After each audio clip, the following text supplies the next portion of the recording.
Bismillahirrahmanirrahim.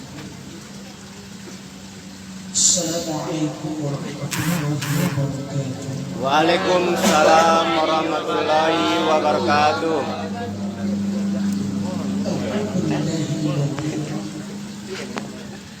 Ba'atha Rasulullah sallallahu alaihi wasallam litakmil makarimul akhlaq. Asyhadu an la ilaha illallah wahdahu la syarika lah. Wa asyhadu anna Muhammadan abduhu wa rasuluh. Sallallahu alaihi wasallam la nabiyya ba'da amma ba'd. Syukur kita kepada Allah Subhanahu wa taala atas kudrat dan iradahnya. Allah masih memberikan kesempatan kepada kita untuk bersyukuri setiap tetes nikmat yang dianugerahkan dalam kehidupan. Salawat dan salam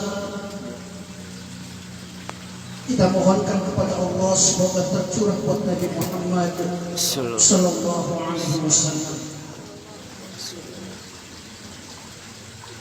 Bapak-bapak dan ibu-ibu muslimin dan muslimat rahimakumullah.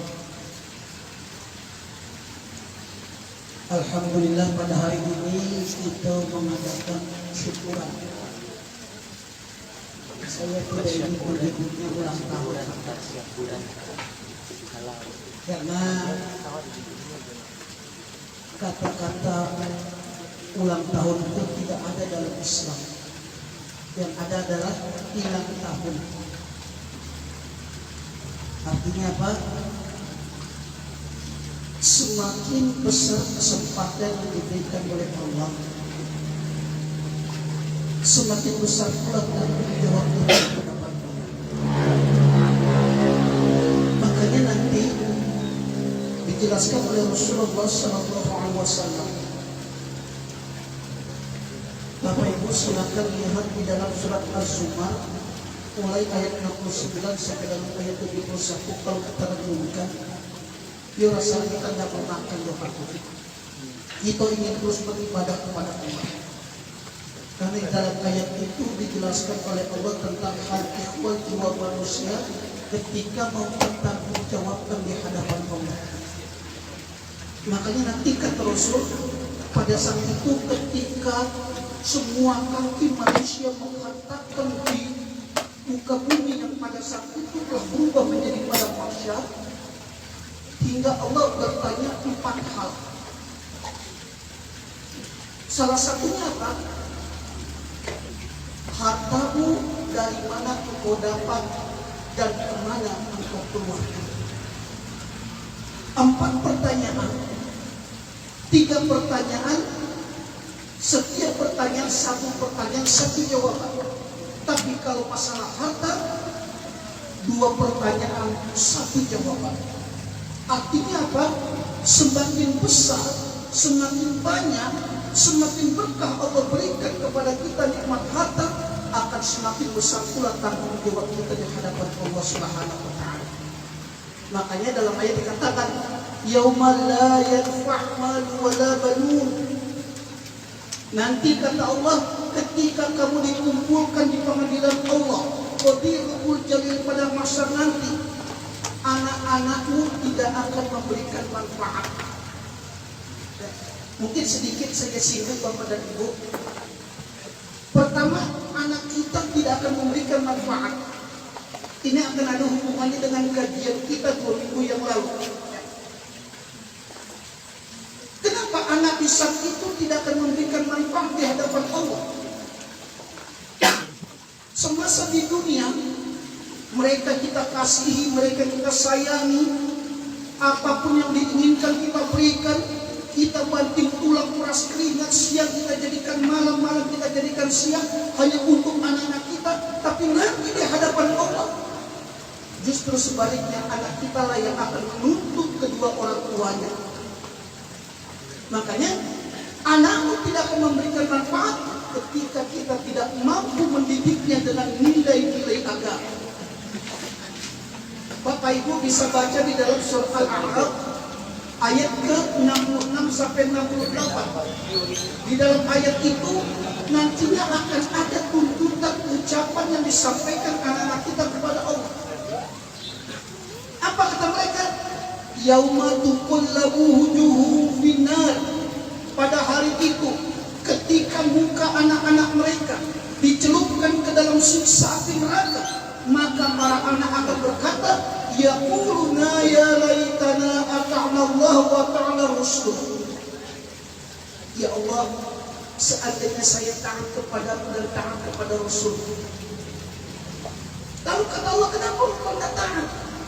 Rabbana inna ata'na sadatana wa kubara'ana fa'adalluna sabila. Ayat ini bisa untuk pemimpin, termasuk diantaranya orang tua. Ya Allah, ketika di dunia saya berbakti kepada kedua orang tua saya mengikuti keinginan dan kehendak kedua orang tua saya, akan tetapi ya Allah, kedua orang tua saya tidak pernah mampu menjadi contoh yang baik dalam kehidupan saya. Orang tua saya tidak menanamkan akidah yang benar. Orang tua saya tidak peduli dengan agama saya. Saya tidak sholat dibiarkan, tidak mengaji mereka masa bodoh. Fa'aduluna sabila, sehingga saya tersesat seperti ini. Lalu apa yang kau inginkan kata Allah? Kalau saya bukan melangkah ke dasar api neraka, maka saya mohon keadilan. Apa keadilan yang akan diberikan oleh Allah atas tuntutan anak kita? Rabbana atin bi'afain minal azab.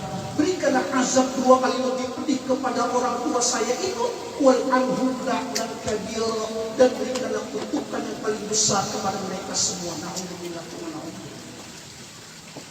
Artinya apa? Kita telah mengkufuri akan nikmat Allah berupa anak.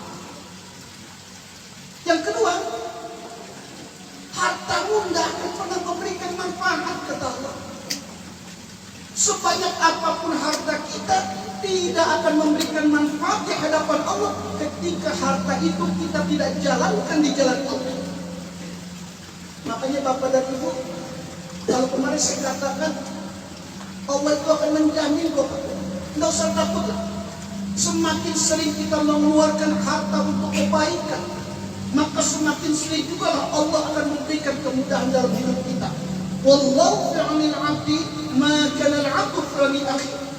Allah akan mempermudah urusan seorang hamba selama hamba itu gemar mempermudah urusan orang lain.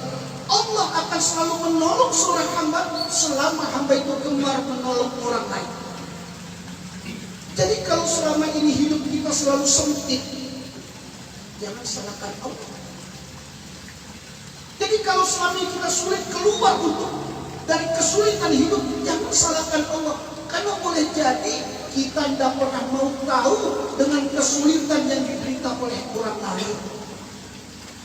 Makanya syukur atas nikmat Allah artinya kita berterima kasih.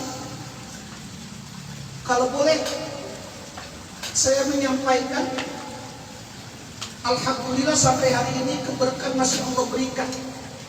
Ya, masih berikan. Jangan sampai keberkahan ini nantinya berubah menjadi azab. Innallaha la yu'adhi'u bi ni'mati ma syaa. Allah akan selalu memberikan kemurahan nikmatnya kepada yang dikehendakinya. Siapa mereka? Orang yang pandai bersyukur. Siapa yang pandai bersyukur itu? Orang yang mau mengikuti segala perintah Allah, menjauhi segala larangan Allah. Tapi kalau tidak, qallabaha 'alaihim 'adzab, maka akan Allah rubah nikmat itu menjadi azab.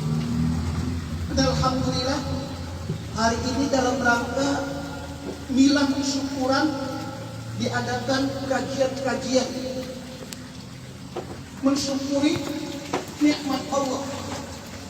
Karena biasanya Pak Bu, kalau kafe, rumah makan dalam rangka ulang tahun itu acaranya acara apa itu namanya? Dangdutan atau apa ya? Tapi alhamdulillah ketika syukuran kita ini dengan acara-acara kajian setidaknya bisa menggugah jiwa kita. Makanya di dalam salah satu kusul katakan ketika seseorang merayakan syukuran itu dengan cara untuk mengingat Allah, Allah akan terus terus memberikan keberkahan kepadanya dan seluruh malaikat Allah akan mendoakan baginya. Masya Allah. Jadi tidak perlu lagi Bapak Ibu adik-adik saya di sini ya ulang tahun itu tidak usah lah. Karena itu gaya-gaya orang-orang non muslim. Jangan sampai kita tersesatkan dalam kehidupan.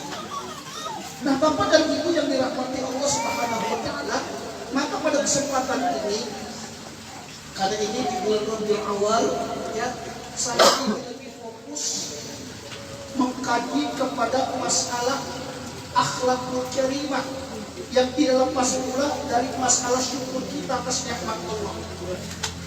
Kita bisa melihat bagaimana contoh yang diberikan oleh Rasulullah SAW untuk mensyukuri nikmat itu dengan cara apa? Menjaga akhlak kita di dalam kehidupan. Makanya peringatan Maulid Nabi yang dilakukan oleh mayoritas umat Islam itu sebenarnya memiliki dampak yang sangat positif bagi pembentukan karakter umat Islam itu sendiri. Nah, kenapa demikian? Karena pada peringatan Maulid Nabi kita bisa mendengarkan berbagai macam kajian ceramah yang menjelaskan tentang sosok Rasulullah SAW yang boleh jadi Pak. Bayangan Rasulullah itu sudah mulai hilang dalam benak kita. Bahkan boleh jadi kita sebagai seorang muslim sudah lupa bagaimana berakhlakul karimah dalam kehidupan. Bahasa orang Minang, boleh jadi kita sudah tidak memiliki lagi rasojo pareso. Kan yang hilang saat ini apa Pak di tengah-tengah masyarakat kita? Rasojo pareso. Rasa malu kepada Allah itu sudah mulai terkikis habis. Akibat apa? Akibat terpengaruh oleh gaya-gaya manipulatif musuh-musuh Islam di dalam kehidupan kita. Nah, karena itu Bapak dan Ibu, ada banyak aspek yang harus kita jadikan contoh dari indahnya kepribadian Rasulullah SAW sebagai teladan hidup, baik dalam bermasyarakat, berbangsa dan bernegara. Nah, terutama mencontoh akhlak Rasulullah SAW dan menjadikannya sumber keteladanan. Untuk itu mari kita coba Bapak dan Ibu, kita coba tekankan pentingnya keteladanan, meneladani dan menjadikan kita masing-masing sebagai teladan bagi kehidupan orang lain. Bukan hanya sekedar memberi contoh, tapi mari kita berupaya menjadikan diri kita sebagai contoh bagi orang lain. Kalau memberi contoh siapapun bisa Pak. Ya. Anak-anak kita, anak TK pandai memberikan contoh, tapi menjadi contoh itu yang sangat sulit Pak. Kadang maaf, kita sering mengajak orang, yuk mari kita berbuat kebaikan, mari kita berinfak, berwakaf, bersedekah, kita sendiri kadang pikirnya naudzubillah. Kalau bahasa saya, untuk kepentingan agama, untuk kepentingan dunia, kita semangatnya Masya Allah. Ibu-ibu saat ini kalau model baju Pak, ini ada model baju luar terbaru, nama bajunya baju Luna Maya. Kan itu sedang tren di Jakarta. Harganya di Jakarta Rp575.000 di Tanah Abang. Kalau sudah tiba di Tanah Datar boleh jadi 700 sampai 800.000. Sanggup kamu? Saya lihat di majalah model itu. Saya jual baju enggak, saya lihat di majalah model itu. Sanggup. Nah, bapak-bapak pergi ke hutan bersama si Wowo, sekali berangkat 200-300.000 tidak jadi masalah. Tapi kadang untuk kepentingan agama, kepentingan kemaslahatan umat, pikirnya naudzubillah. Kalau di masjid ketiding berjalan, yang dimasukkan ke dalam ketiding 1.000 bibit cabai minta didoakan masuk surga. Siapa? Itu kebiasaan masyarakat. Di mana di Jakarta model itu Pak? Kalau di Tanah Datar, insya Allah saya yakin tidak beda. Nah, rasa syukur kita jadikan diri kita sebagai contoh bagi kehidupan lain. Makanya Bapak dan Ibu, kita harus lebih menekankan pentingnya keteladanan, meneladani dan menjadikan diri kita masing-masing teladan bagi kehidupan orang lain, terutama di dalam mempraktekkan akhlak menurut ukuran agama. Nah, akhlak itu sendiri harus dikonkretkan menjadi adab. Kenapa? Karena akhlak adalah sesuatu yang abstrak. Akhlak adalah sesuatu yang kompleks dan syarat dengan filosofi, sehingga ia perlu dikonkretkan dan dipraktekkan menjadi adab. Apapun yang Bapak Ibu inginkan tanpa diawali dengan adab tidak akan selesai. Menuntut ilmu, sebelum kita menuntut ilmu, pelajari apapun, kita pelajari dulu tentang adab. Kalau adab tidak dipelajari, yang muncul apa? Banyak orang pintar tapi tidak benar. Kenapa? Karena tidak punya adab mereka.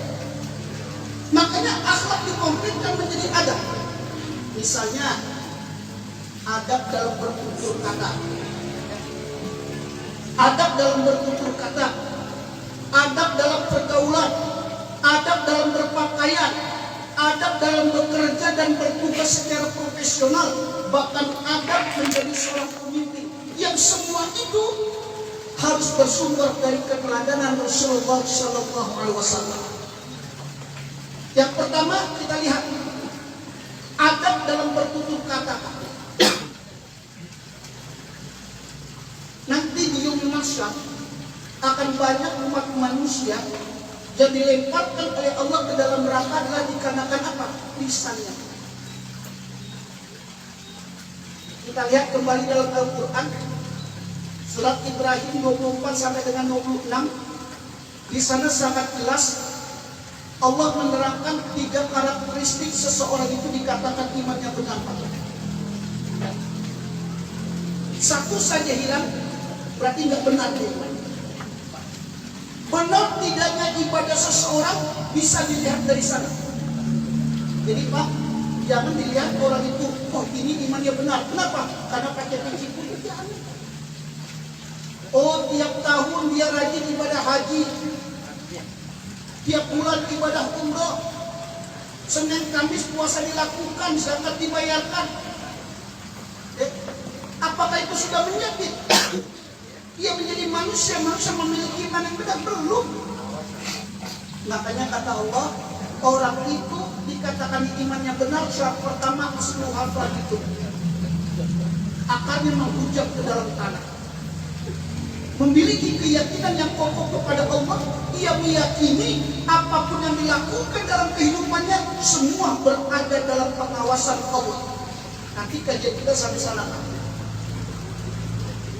Yang kedua, far'uha bis sama, batang dan ranting yang menjulang hingga ke langit.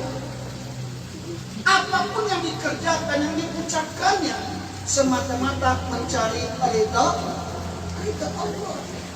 Bapak Ibu, adik-adik saya, sholat untuk apa sih sebenarnya?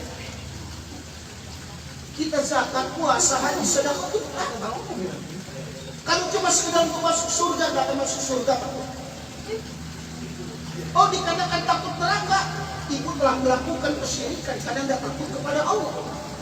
Makanya seluruh aktivitas hidup kita far'uha bis sama, semata-mata mencari ridha Allah. Kalau keyakinan ridho yang kita cari baru hasilnya dapat apa?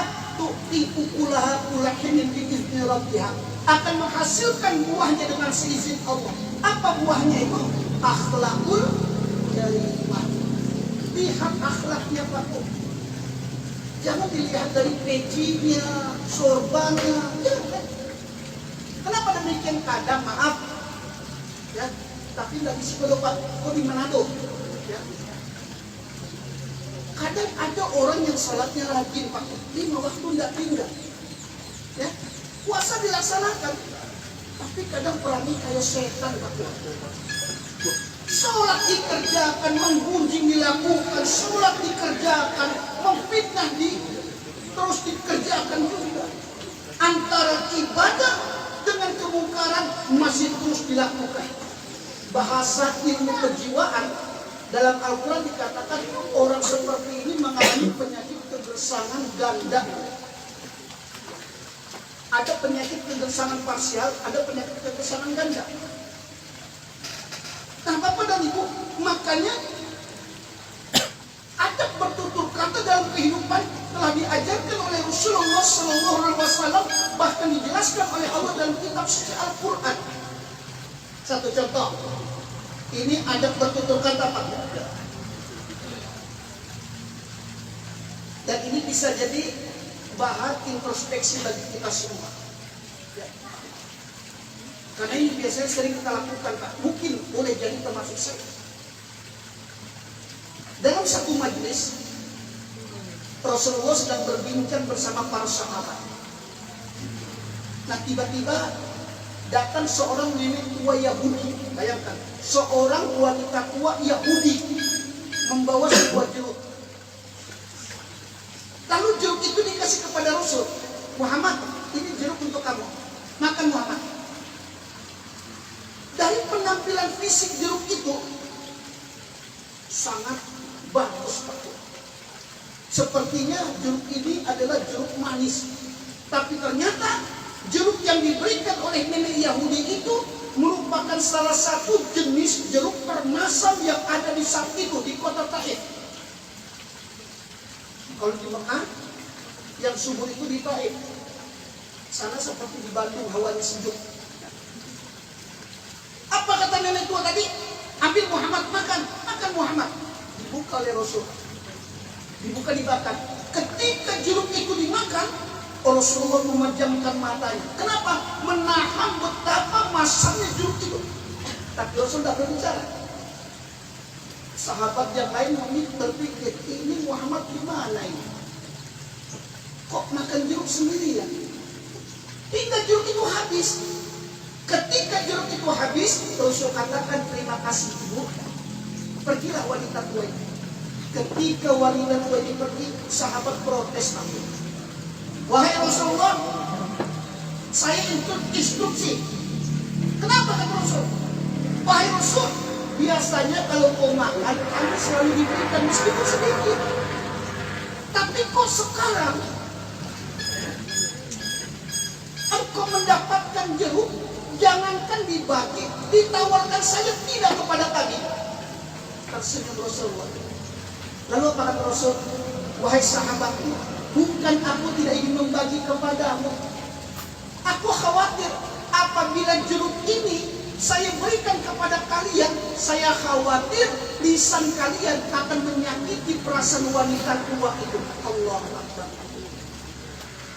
Khawatir apabila jeruk ini diberikan kepada kalian, maka ucapan kalian akan menyinggung perasaan wanita tua itu. Coba kalau bapak ibu, adik-adik saya, datang seseorang diberikan jeruk. Setelah dibuka, asapnya mengusupilah. Kira-kira apa yang akan keluar dari ucapan kita? Hah? Kadang di depan orang yang memberikan jeruk apa? Akhirnya menyinggung dan menyakiti perasaan wanita tua tadi. Nah, adab dalam bertutur kata tidak demikian. Ini yang diajarkan oleh Rasulullah SAW. Makanya kemudian Rasul mengingatkan kepada kita. Apa kata Rasul? Innal 'abda la yatakallamu bil kalimatin min qawlillah. Barang siapa yang berbicara dengan sebuah kalimat, tidak banyak-banyak, sebuah kalimat saja, di mana kalimat itu diridhai oleh Allah. Kalimat itu menyenangkan perasaan orang lain. Kalimat itu menenteramkan jiwa orang lain. Maka kata Allah, la yalqulaha illa yarfa'ullahu ta'ala biha darajatan. Allah akan angkat derajat orang itu dikarenakan ucapannya. Termasuk adik-adik di sini, alhamdulillah saya beberapa kali sering kesini juga dengan kawan-kawan. Cukup puas cara pelayanannya, alhamdulillah cukup ramah. Ya. Mohon maaf, bukan saya tidak, memang itu saya buktikan benar. Kalau memang pelayanannya tidak ramah, boleh jadi mungkin saya akan membuat surat kaleng Pak. Alhamdulillah, pertahankan itu, karena itulah modal utama, ya, modal utama dalam berbisnis seperti itu. Modal utama, ya. Saya sering kemarin. Alhamdulillah.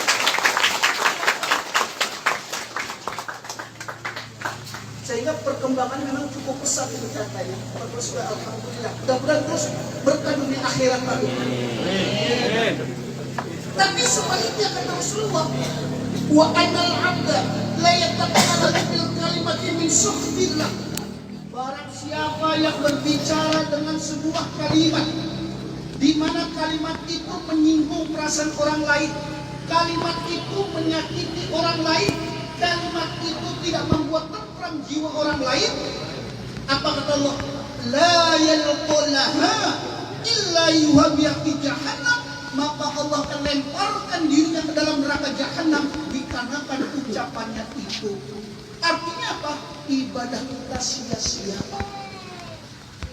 Jadi jaga lisan. Yuk kita belajar Pak. Memang orang-orang mengatakan lidah itu tidak bertulang. Entah apakah itu pepatah atau apa, saya tidak tahu juga.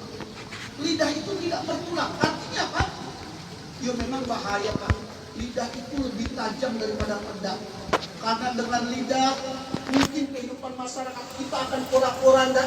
Dengan lidah seorang sahabat bisa hancur persahabatannya. Bahkan dengan lidah dapat menghancurkan dan menghinakan seorang manusia di hadapan Allah. Lidah yang perlu kita jaga. Kalau lidah sapi boleh lama. Nah, Bapak dan Ibu yang berbahagia, yang kemudian yang kedua yang diajarkan oleh Rasulullah adalah adab atau etika dalam pergaulan. Ini Pak yang bahaya saat ini. Ya. Adab dalam bergaul Pak. Jangankan anak-anak, kadang para orang tua pun pergaulannya Masya Allah. Apalagi kalau ibu-ibu selebgram, ibu-ibu selebriti satu. Sosialita, Masya Allah, gayanya ya Allah. Di Jakarta Bu, di sekolah ada tuh. Kan ibu sosialita lihat berapa gayanya Pak. Maaf, ada usia sudah lanjut Pak. 50, 67 tahun. Kadang rambut dihias segala macam, dicat warna kuning, merah, hijau. Pakaiannya pakaian anak-anak gadis, pakai apa? You can see. Kadang pakaiannya, bajunya itu produksi iblis, IoT. Kita lihat gaya di sosialita hari ini, Masya Allah. Itu sebabnya kita bertanggung jawab di hadapan Allah. Jangan sampai Bapak dan Ibu, terutama adik-adik saya yang putri, terutama karena kalau bahasa orang tua dulu, jangankan dihidangkan, tidak dihidangkan kucing garong itu berbahaya Pak. Nah, adab dalam pergaulan. Islam adalah agama yang mulia yang mengatur segala aspek kehidupan, termasuk diantaranya adalah pergaulan. Makanya dikatakan dalam Islam, khairul ashabi man yadulluka 'alal khair. Ya? Temanmu yang terbaik, sahabatmu yang terbaik adalah orang-orang yang dapat membawa kamu pada kebaikan. Itulah yang dikatakan sahabat. Jadi orang-orang yang mampu membawa diri kita pada kebaikan, itulah yang dikatakan sahabat. Kemudian Rasul mengatakan, ar-rajulu 'ala dini khalili. Seseorang itu akan tergantung pada agama kawannya. Artinya apa? Seseorang itu akan tergantung kepada akhlak kawannya. Kalau kita bergaul dengan pandai besi, maka kita akan bau besi, bau asap. Tapi coba kita bergaul dengan penjual minyak wangi, maka kita pun akan terasa wangi. Nah, pergaulan yang perlu kita seleksi hari ini dari para orang tua, harus selektif dalam hal itu. Kemudian dikatakan kembali, fal yanzuru ahadukum ayyukhalil, maka hendaklah di antara kalian, terutama dalam hal ini para pemuda dan pemudi, melihat siapa yang menjadi kawan kalian. Ini perintah yang diajarkan oleh Rasulullah SAW, selektif dalam memilih kawan. Hati-hati Pak. Nah, karena itu di dalam Islam ada beberapa etika yang harus dipenuhi, dan hal ini disebut dengan etika Islam. Secara bahasa Bapak dan Ibu, kata etika itu berasal dari kata bahasa Yunani. Apa? Etokus. Etika itu berasal dari bahasa Yunani etokos. Artinya, atau disebut juga etos, yang memiliki pengertian karakter, kebiasaan, kecenderungan, dan penggunaan. Nah, kata etika itu sendiri juga cenderung identik dengan kata dalam bahasa Latin disebut dengan mos, yang artinya adat atau tata cara kehidupan.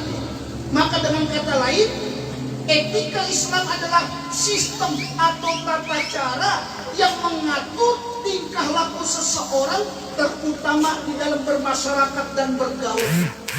Nah, itu etika Islam adalah etika yang dilandasi oleh hukum Islam. Jadi Islam itu mengatur seluruh aspek kehidupan kita. Jangankan bergaul, meludah saja diajarkan dalam Islam Pak. Tidak boleh sembarangan. Jadi etika Islam adalah etika yang dilandasi oleh hukum Islam dan mutlak. Ini perlu digarisbawahi, mutlak, wajib, bahkan mengikat untuk semua umat muslim, terutama dalam pergaulan.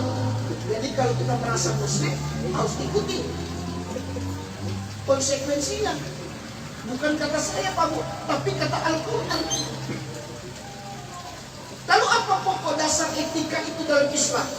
Apakah ada dalilnya dalam Islam? Yuk, coba kita lihat di dalam Al-Quran surah Al-Imran ayat ke-104.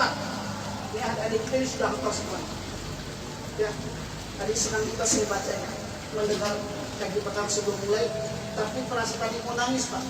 Ketika terjemahan tadi, nanti kita pertanggungjawabkan penglihatan kita, hati kita, mata kita, ya Allah.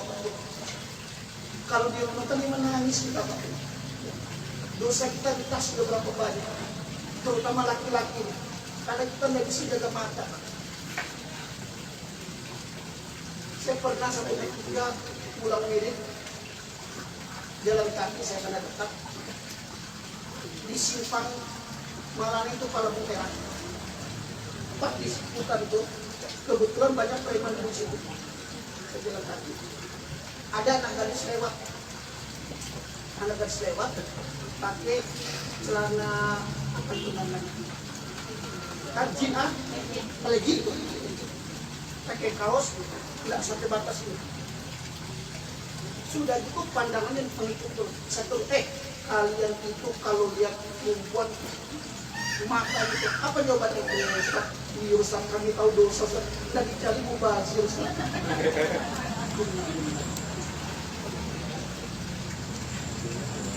Dan dicari mubazir. Saya kata kalian jaga betul kalian. Pocong ayam kodok lu. Kodok berang kamu kok. Nah Bapak dan Ibu, maka dalilnya Allah katakan wal tankum minkum ummatu yad'un ilal khair wa ya'muruna bil ma'ruf wa yanhauna 'anil munkar ulaika humul muflihun. Apa kata Allah? Dan hendaklah ada di antara kamu segolongan umat yang menyeru pada kebaikan. Ya, alhamdulillah di lingkungan sini bukan orang lain, tapi langsung pemilik menyuruh pada kebaikan. Ya, Masya Allah, betapa besar nilai pahalanya Pak. Betapa besar nilai pahalanya. Ya. Kemudian apa kata Allah? Menyuruh kepada yang ma'ruf. Artinya menyuruh segala perbuatan yang dapat mendekatkan diri kita kepada Allah. Kemudian mencegah dari yang mungkar, yakni memerintahkan segala perbuatan agar menjauhi perbuatan-perbuatan yang tidak mendekatkan diri kepada Allah. Ulaika humul muflihun, mereka itulah orang-orang yang beruntung. Nah, dalam agama Islam ada beberapa pokok aspek atau hal menyangkut pergaulan yang harus kita ketahui oleh semua kita umat muslim. Salah satu di antaranya adalah pergaulan dengan lawan jenis. Nah,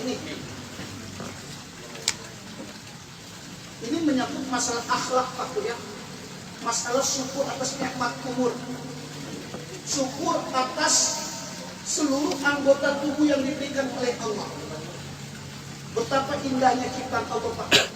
Adik-adik saya yang putri, yang putra, ya, remaja-remaja ini. Kalau tidak percaya, datang selesai di Bukit Tinggi. Lihat di kebun binatang itu kawan kita. Kemudian bawa cermin, mana yang lebih gagah, mana yang lebih cantik dibandingkan diri kita. Artinya apa? Masya Allah, betapa besarnya nikmat yang Allah berikan. Maka hal yang perlu diperhatikan dan tak kalah penting dalam pergaulan Islam adalah tata cara bergaul dengan lawan jenis. Ini adab. Dan Islam telah mengatur pola hubungan antara pria dan wanita serta memisahkan keduanya sesuai dengan syariat yang berlaku. Adapun hal-hal yang perlu kita ketahui dan kita lakukan adalah menghindari berkhalwat. Saya tidak menyinggung kepada adik saya, sekali lagi, saya tidak ingin kajian ini sengaja saya singgung, tidak, Pak.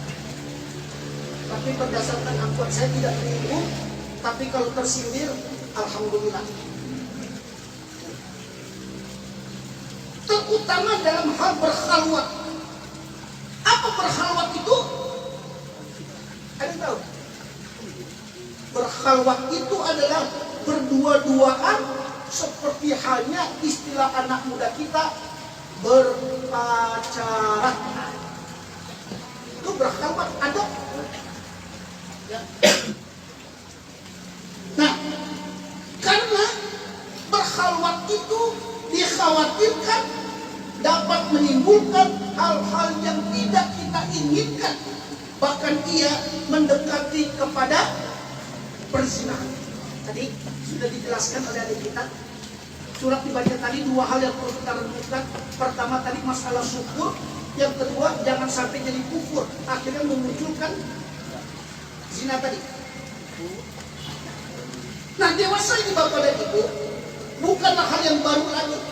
Ketika kita melihat sepasang remaja putra dan putri di pinggir jalan yang berada di kafe, di restoran, jembatan, atau di mana saja, mereka tampak asik, mengumbar kemesraan, menunjukkan betapa bahagianya mereka saling memiliki satu sama lainnya. Artinya apa? Dunia itu indah saja, Pak. Ya. Dunia ini rasanya milik mereka berdua, yang lain ngontrak. Keluar puisi lagi, Pak. Jalan-jalan ke kota Paris. Lihat rumah berbaris-baris. Biarlah aku mati di ujung keris, asalkan mendapatkan kau yang cantik manis. Kan ada gitu. Tadi saya lihat, tadi juga ada. Nah, ini biasa terjadi, Pak dan Ibu. Makanya iblis tidak akan pernah membiarkan kita. Kata iblis apa? Akhlaquhum bil huda, al-akhlaquhum bil hawa, wa hum yahsabuna annahum muhtadun. Aku hancurkan mereka, kata Allah. Kata iblis. Aku hancurkan akhlak mereka. Dengan apa? Hawa nafsu, sehingga mereka merasa diri mereka adalah orang-orang yang benar. Ustaz, kami kan cuma berdua-duaan, tapi nggak ngapa-ngapain, Ustaz. Benar. Tapi itu tetap dilarang dalam Islam. Makanya kalau orang yang berkhalwat itu kepada ibu negatif. Kalau kita paling senang terang, lampu hidup. Kalau mereka paling senang kalau lampu mati. Nah ini, sehingga dikatakan ini untuk para wanita. Apa kata Nabi? Saya lihat ini di dalam kitab hadis Al-Bukhari. La tusafirul mar'atu ila ma'azil mahram. Janganlah wanita, ya. Ini mohon adik-adik saya, remaja putri, disimak benar permasalahan ini. Janganlah wanita berpergian kecuali bersama dengan mahramnya. Ya. Wala yadkhulu 'alaiha rajul illa wa ma'aha mahram. Dan janganlah seorang laki-laki menemuinya melainkan wanita itu disertai dengan mahramnya. Hati-hati perintah. Ya, adik-adik saya ini jangan sampai nantinya termasuk di dalamnya. Makanya benar apa yang dikatakan oleh Rasulullah, yang paling banyak di dalam neraka itu wanita. Kenapa begitu? Salah satu penyebabnya seperti itu, Pak. Itu salah satu penyebabnya. Mereka yang membebaskan dirinya tanpa mahram. Makanya Bu, Pak, kalau tidak percaya coba. Kalau ibu-ibu punya anak, bapak-bapak punya anak, perempuan ingin kuliah di Madinah, salah satu syaratnya dia harus nikah terlebih dahulu. Salah satu syaratnya. Kalau tidak percaya coba. Bapak ibu punya anak perempuan, ingin kuliah di Madinah. Sehebat apapun kita, tes lulus, ada syarat satu yang penting. Anak itu bapak harus nikah terlebih dahulu, baru bisa kuliah di Madinah. Itu syarat. Ya. Ada kemarin jangan saya ketika baik umroh kamu makin 20 hari. Memang anak-anak ini cukup bagus kita. Orang tuanya pun agama cukup bagus. Anaknya kuliah di Madinah. Anaknya tamatan dari sekolah Islam Payakumbuh, ya, di Malau. Apa itu? Ustaz Dodi, ya Ustaz Dodi. Kebetulan kalau juga dari Batu Sangkar beliau sama-sama kita di Payakumbuh kajian-kajian. Lulus dari sana, tes di Madinah. Lulus, syarat terakhir dia harus nikah. Ibunya setuju, tidak jadi masalah. Nikah kan anak kita. Sekolah di sana dua-duanya, bapaknya tidak setuju, masih kecil. Akhirnya apa? Ikut tes, terdidik, alhamdulillah berhasil dan lulus di Turki. Berhasil di Turki untuk ilmu kedokteran. Banyak buat anak kita yang di Turki saat ini. Nah, Bapak dan Ibu berbahagia. Sebenarnya budaya pacaran itu adalah budaya asing, Pak, yang masuk ke Indonesia akibat globalisasi, dan itu saat ini ditayangkan di media-media televisi, Pak. Coba lihat, apalagi yang sinetron yang sekarang ini, Pak. Kalau sinetron anak sekolah itu, yang sekarang ini kan sudah digandrungi sinetron si Joko sama si Wulan, si Cumi.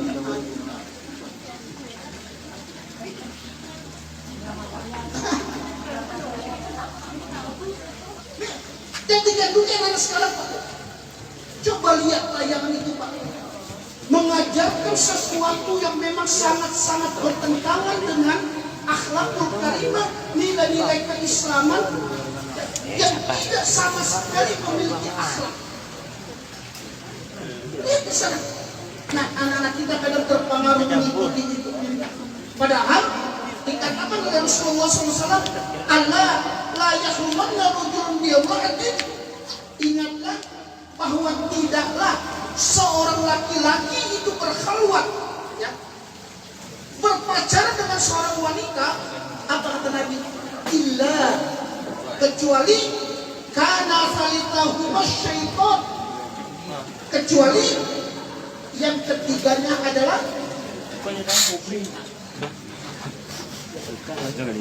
kalau ketiganya setan, berarti yang dua kenapa begitu? Ya,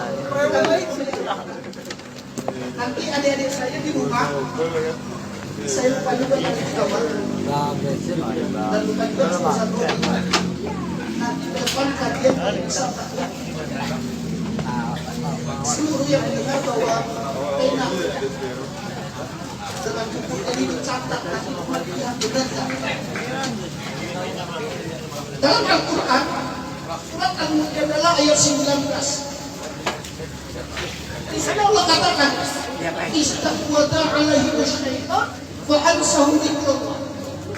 Mereka telah terperangkap oleh tipu daya setan wa ansahum dzikrullah sehingga mereka lupa kepada Allah. Ketika itu terjadi, apa kata Allah? Ulaika hizbu syaitan. Mereka itulah manusia yang berjiwa syaitan. Nah, jadi Bapak dan Ibu, jika seorang laki-laki, adik-adik saya, para pemuda di sini, tadi yang pemudi sudah, jika kita seorang laki-laki sudah yakin, ya, sudah yakin akan cintanya pada seorang perempuan dan sudah siap untuk menikah, maka segeralah menghalalkan diri dia. Maka segeralah menghalalkan dia melalui jalan ta'aruf. Kan gitu dalam Islam diajarkan, ya.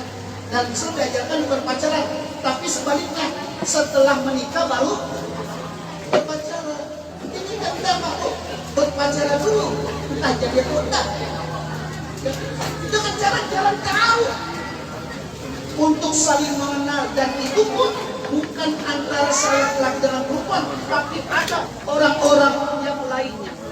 Maka sekali lagi adab dalam bergaul, mohon Bapak dan Ibu, terutama adik-adik saya, para pemuda dan pemudi, kiranya benar-benar diresapi apa yang diajarkan Rasulullah dalam kehidupan kita.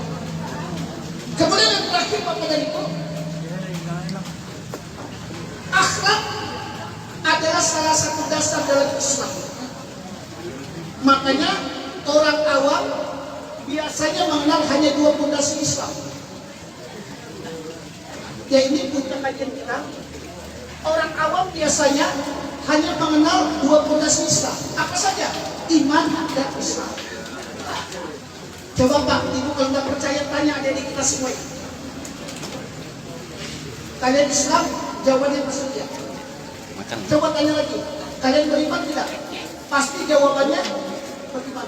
Tapi belum tentu orang itu berihsan. Ya Allah ya Rabbi, dua tinggal nih, astagfirullah. Ini Pak, Islam ya, iman ya, ihsan. Tanda lagi Islam. Apa ihsan itu? Satu ketika Rasulullah ditanya oleh malaikat Jibril, "Fahbit ya ihsan." Wahai Rasulullah, jelaskan kepadaku, kata Jibril, apakah ihsan itu? Maka kata Rasul, "Anta'budallaha ka'annaka tarah." Ihsan itu adalah beribadahlah kamu kepada Allah seolah-olah kamu melihatnya. Ini ibadah dalam arti yang luas. Berdagang, bekerja, bergaul, ya, sesuatu yang bisa membawa pada kebaikan. Beribadahlah kamu kepada Allah seolah-olah kamu melihatnya. Fa in lam takun tara, apabila kamu tidak melihatnya, fa innahu yarak, maka yakinlah Allah pasti melihatnya. Apa contoh ihsan itu? Sebelum saya tutup, saya ingin menyampaikan contoh ihsan itu untuk kita semua. Di zaman Nabi Musa alaihissalam ada sepasang suami istri, dua orang anak. Ini keluarga yang sangat miskin. Si suami tidak lagi bisa bekerja dikarenakan mengalami kelumpuhan. Akhirnya keluarga ini mengalami kelaparan dan sakit. Satu ketika si suami mengatakan, "Dek, saya izinkan kamu bekerja. Saya izinkan kamu bekerja, tapi dengan satu catatan." Apa catatannya? Bekerja untuk menghidupi anak-anak kita. Saya sudah tidak sanggup lagi. Ketika itu si wanita keluar dari rumah. pergi ke pasar, pergi ke sana, ke kampung sini, kampung sana, tidak ada satupun orang yang mau membantunya, Pak.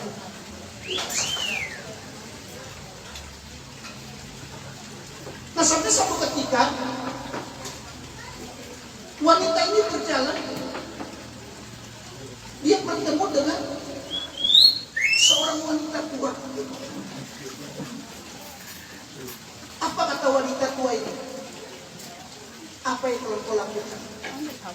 Saya coba bekerja, tapi tidak ada satupun orang yang mau menerima saya. Saya meminta tolong, tapi tidak satupun orang yang mau menolong saya. Saya putus asa. Kata wanita tua ini, Pak, padahal dia iblis. Nah, sekarang gini, kamu pergi ke kampung sana, ada seorang saudagar kaya, kamu minta tolong sama dia, pasti kamu akan dibantu. Pergilah wanita itu ke kampung sana. Sampai di sana, dia mengucapkan salam, kemudian masuk diterima. Ada apa? Kata orang kaya ini, Tuan, saya minta tolong berikan saya garam semangkuk gandum untuk memberikan makan anak-anak saya, meskipun saya harus bekerja. Apa jawabannya? Maaf, saya tidak akan memberikan gandum sedikit pun kepada engkau.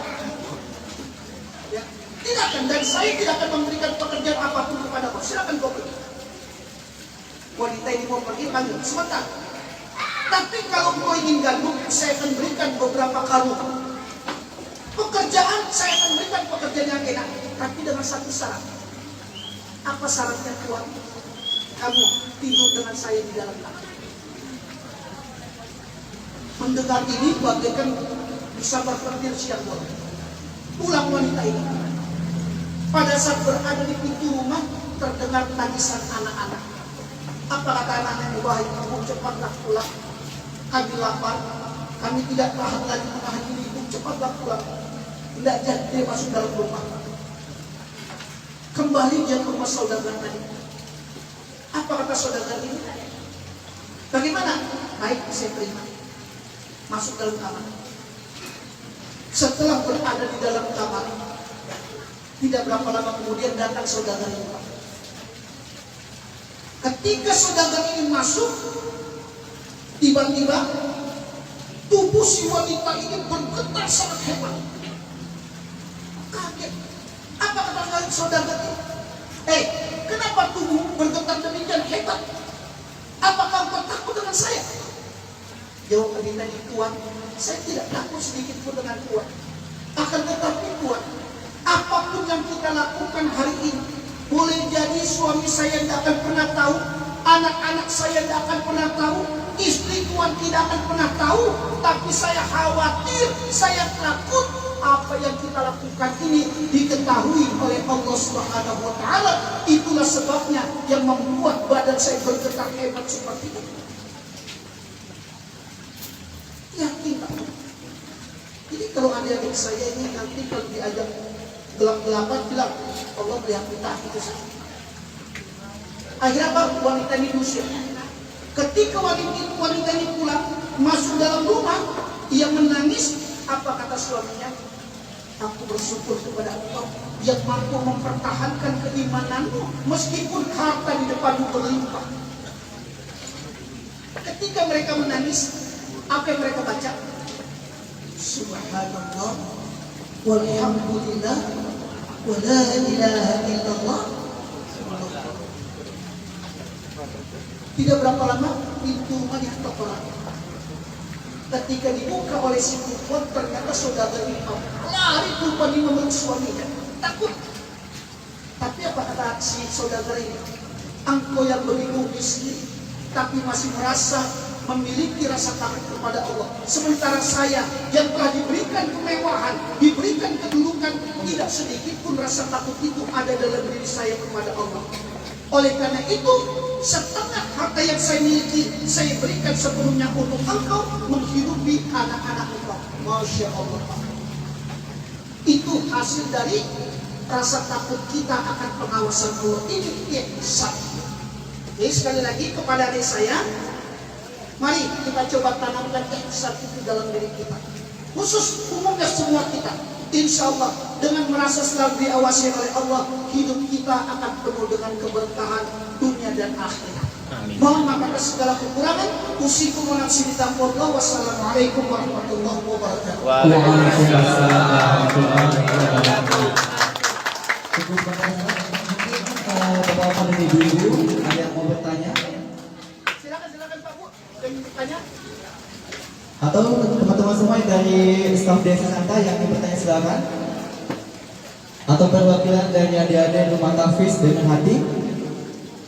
Ada yang mau bertanya, Dek? Gak ada. Ibu-ibu ada yang mau bertanya, ibu? Dek, lama kasihnya tekan tuh ya. Baik, terima kasih Ustaz. Silakan untuk kembali ke tempat.